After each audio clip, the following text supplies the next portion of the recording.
Hello guys, welcome back to my channel. My name is Trouble, and today I'm going to be doing a video on One Punch Man, both the manga and the webcomic, and yeah, I'm going to be going over um, the manga, the webcomic, and what makes them different, what separates them. Yeah, so there's going to be spoiler if you haven't read it. Um, I'm going to be going over there, so just keep that in mind as we're going forward.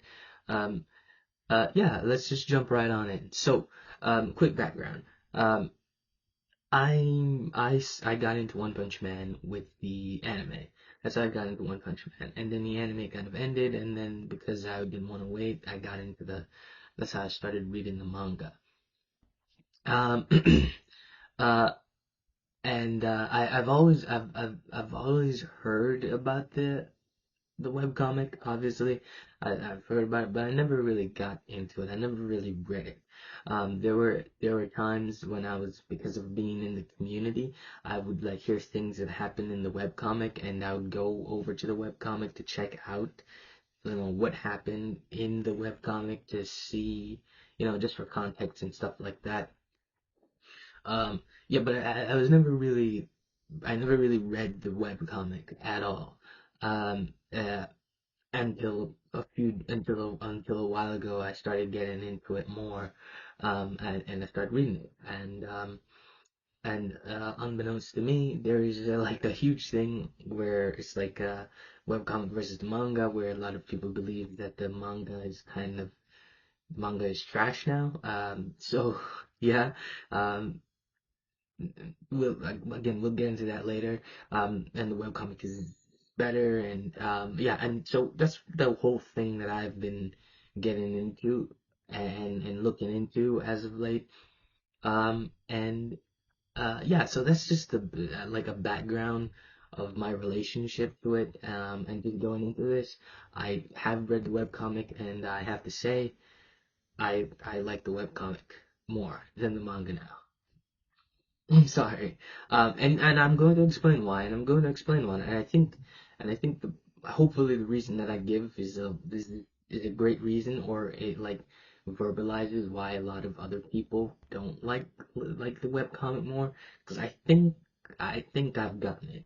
So um, let's get into it. So, the webcomic, the One Punch Man webcomic is the original version of One Punch Man. It was originally created by who he started writing it because he wanted to write a manga. Um, he basically wanted to write a manga. Wanted to write Baruto, but instead of Baruto, it's focused on Naruto, right? Naruto at the end of the story, right? N- Naruto at the end of the story, or like Gurren Lagann after defeating the anti-spiral, or like he wanted to write the main character at after the story ends, essentially a main character that had already gone through all of the growth, a main character who's already reached his peak, right? Who's reached his peak. He's OP as hell. That's the general gist of what happened. And he did, and then that the webcomic became incredibly popular, and then one artist, or one mangaka known as Murata, caught on to this. He caught on to it, and he decided that he wanted to adopt the webcomic into manga format, right?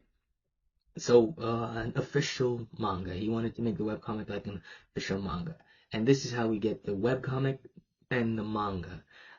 And one did, and the manga stayed pretty accurate. Like, it was extremely accurate to the webcomic up until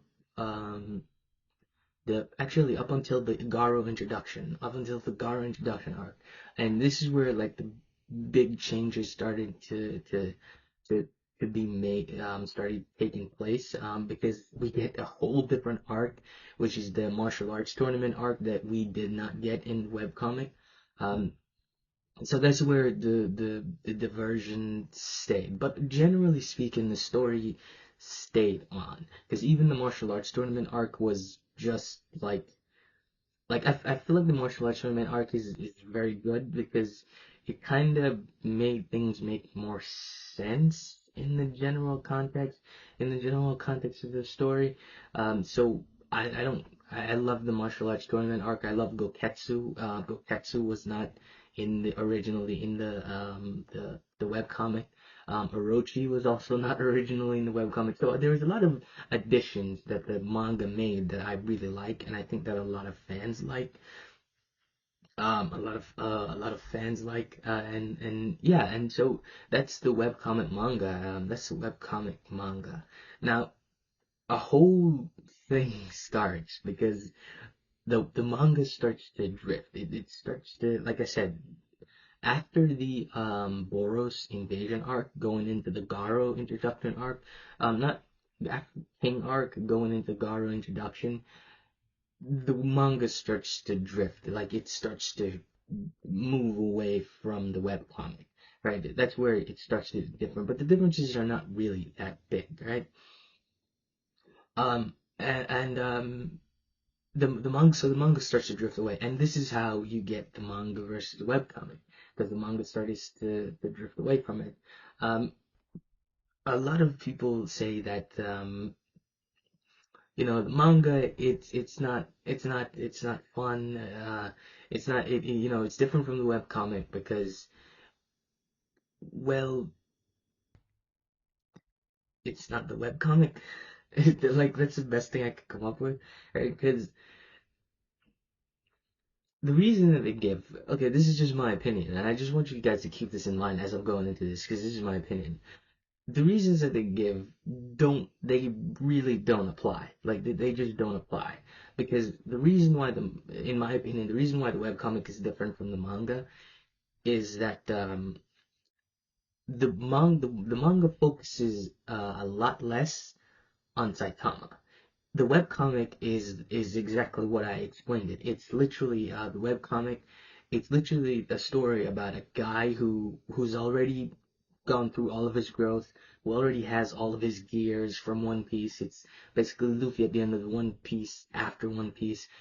Who's all of that, and that's what the webcomic focuses on. Like it's the story is told from that perspective.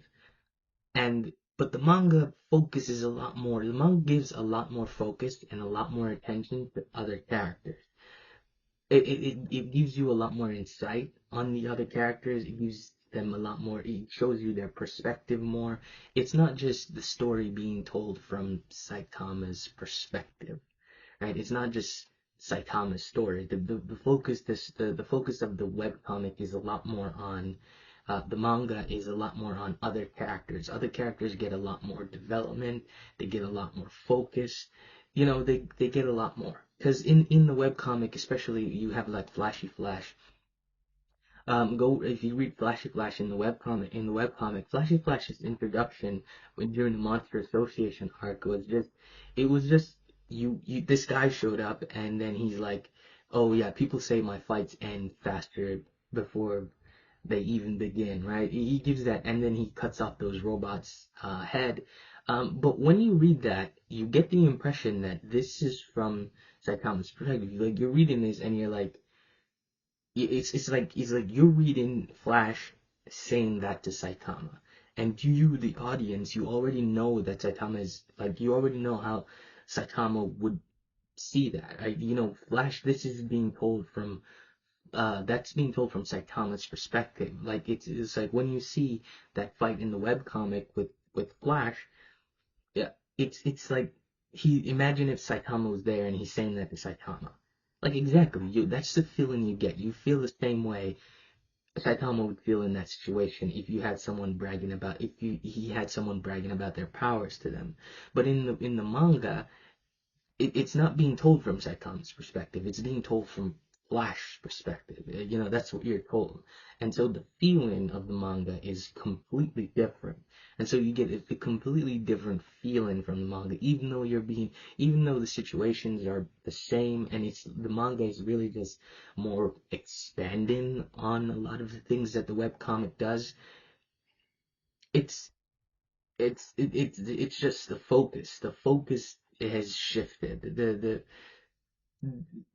And that's it. It's like, you focus, like, Saitama is no longer, it's no longer a story about a guy who's reached the peak.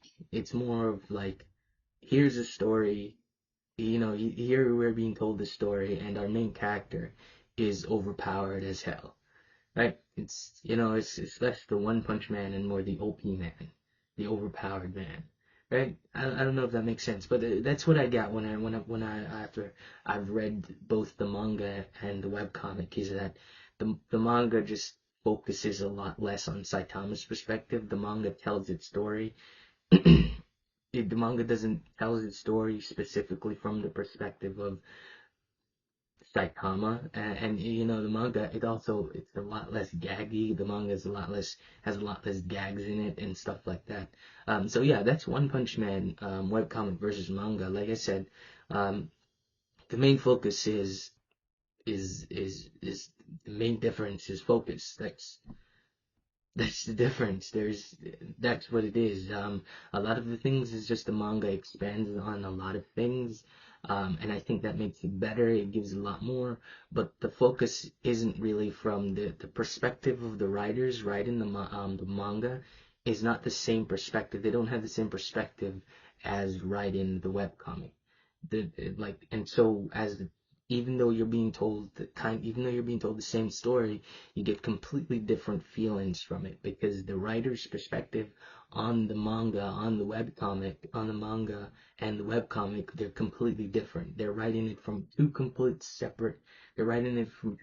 different perspectives. And so you get two completely different feels, right? And also they do a lot of things differently. That means that they do a lot of things. They can do things differently, and they can portray things differently, because again, different perspective. So that's the difference between One Punch Man webcomic and One Punch Man manga, is perspective, it's focus. Yeah. That's the video. Thank you guys for watching, and I'll see you in the next one. Bye bye.